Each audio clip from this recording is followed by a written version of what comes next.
Check.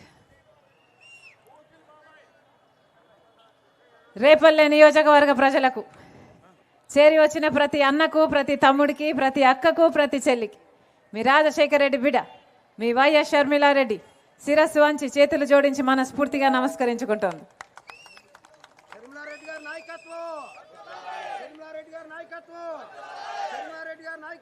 రాష్ట్రం ఏర్పడి 10 సంవత్సరాలు అయింది. రాష్ట్రం ఏర్పడి 10 సంవత్సరాలు అయింది. మొదటి 5 సంవత్సరాలు చంద్రబాబు గారు ముఖ్యమంత్రిగా ఉన్నారు. ఇప్పుడు 5 సంవత్సరాలు జగన్మోహన్ రెడ్డి గారు ముఖ్యమంత్రిగా ఉన్నారు. మరి ఈ 10 సంవత్సరాలలో రేపల్లెలో ఏదైనా అభివృద్ధి జరిగిందా అన్నా? ఏదైనా ముందడుగు వేశారా? ఇప్పుడు ఎమ్మెల్యే ఎవరు? తెలుగుదేశం పార్టీ. ఎంపీ ఎవరు? YCP party. ఏదైనా జరిగిందా? ప్రజలకు ఏమైనా మేలు చేయగలిగారా? బిడ్డలకు ఉద్యోగాలు వస్తున్నాయా? రైతులు బాగుపడుతున్నారా? రోడ్లున్నాయా? ఎవరు బాగుపడుతున్నారన్నా? మరి ఎందుకు వేయాలి వీళ్ళకు ఓట్లు? జగన్మోహన్ రెడ్డి గారు ముఖ్యమంత్రి హోదాలో వచ్చినట్టున్నారు కదా, రేపల్లెకు ఒకసారి వచ్చారా? ఏమన్నా ఒకసారి వచ్చారా? ఏం చెప్పారు? కృష్ణా నది మీద 2 చెక్ డ్యాములు కడతామన్నారు. 1,00,000 ఎకరాలకు నీళ్ళు ఇస్తామన్నారు. అయిందా? అయిందన్నా? ఫిషింగ్ హార్బర్ కడతామన్నారు. పోనీ అదైనా అయిందా? రొయ్యల రైతులు ఎక్కువ అని ఇక్కడ అక్వా పార్క్ ఇస్తామన్నారు. పోనీ అదైనా చేశారా? 100 పడకల ఆసుపత్రి అన్నారు. అందుబాటులోకి వచ్చిందా? తాగడానికి నీళ్లు ప్రతి ఇంట్లో కుళాయి పెట్టి మరీ ఇస్తామన్నారు. వచ్చినాయా?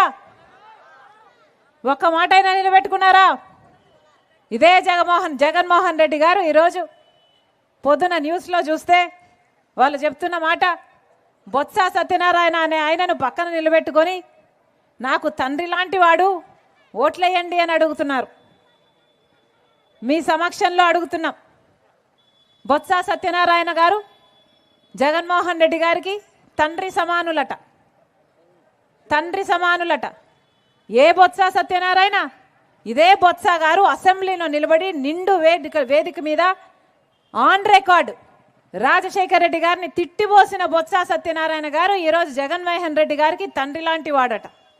ఇదే బొత్స గారు రాజశేఖర రెడ్డి గారిని తాగుబోతు అని తిట్టారు.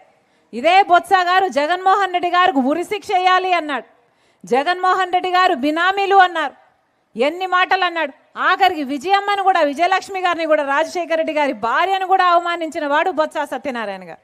ఈరోజు అలాంటి బొత్స గారు జగన్మోహన్ రెడ్డి గారికి నానయ్యారంట. తండ్రితో సమానమయ్యారంట. అసలు ఈరోజు జగన్మోహన్ రెడ్డి గారి క్యాబినెట్లో రాజశేఖర రెడ్డి గారిని అనుసరించే వాళ్ళు ఉన్నారా అన్నా? ఉన్నారా ఎవరైనా? పెద్దిరెడ్డి రామచంద్రారెడ్డి తిట్టినవాడే.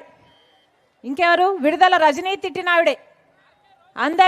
అందరూ ఆర్కే రోజా, ఎవరైనా సరే రాజశేఖర రెడ్డి గారిని తిట్టిన వాళ్ళందరికీ ఈరోజు జగన్మోహన్ రెడ్డి గారు పెద్దపీట వేశారు. వీళ్ళందరూ తండ్రులంట, ఈయనకు అక్కలంట, ఈయనకు చెల్లెళ్ళంట. మరి నిజంగా నిలబడిన వాళ్ళంతా ఏం చేశారు? జగన్మోహన్ రెడ్డి గారు నిజంగానే నిలబడిన వాళ్ళు ఆయన కోసం పాదయాత్రలు చేసిన వాళ్ళు ఏమీ గారు, ఆయన కోసం పనిచేసి గొడ్డలి వేట్లకు బలైపోయిన వాళ్ళు ఈయనకు ఏమీ గారు. ఈరోజు అందరినీ ఇలాంటి వాళ్ళను పక్కన పెట్టుకొని తిరుగుతున్నారు జగన్మోహన్ రెడ్డి గారు. వైఎస్ఆర్ సిపి అన్న పార్టీ పేరులో అసలు వైఎస్ఆర్ గారు ఉన్నారా అన్నా? వైఎస్ఆర్ గారు ఉన్నారా? వైఎస్ఆర్ గారు ఎప్పుడో పోయారు. ఈ రోజున్నది వై అంటే వైవి సుబ్బారెడ్డి, ఎస్ అంటే సాయిరెడ్డి, ఆర్ అంటే సజ్జల రామకృష్ణారెడ్డి. వీళ్ళే మిగిలారు కదా. ఎక్కడున్నారు? వైఎస్ఆర్ గారు ఉన్నారా? వీళ్ళ రాజశేఖర రెడ్డి గారి ఆశయాలను నిలబెట్టేది. రాజశేఖర రెడ్డి గారు రైతుల్ని నెత్తిన పెట్టుకున్నాడు కదా. మరి జగన్మోహన్ రెడ్డి గారు ఏం చేశారు? కనీసం డ్రిప్ వేసుకుందామంటే డ్రిప్కు సబ్సిడీ ఇస్తున్నారా? పంట నష్టపోతే పంట నష్టపరిహారం ఉందా?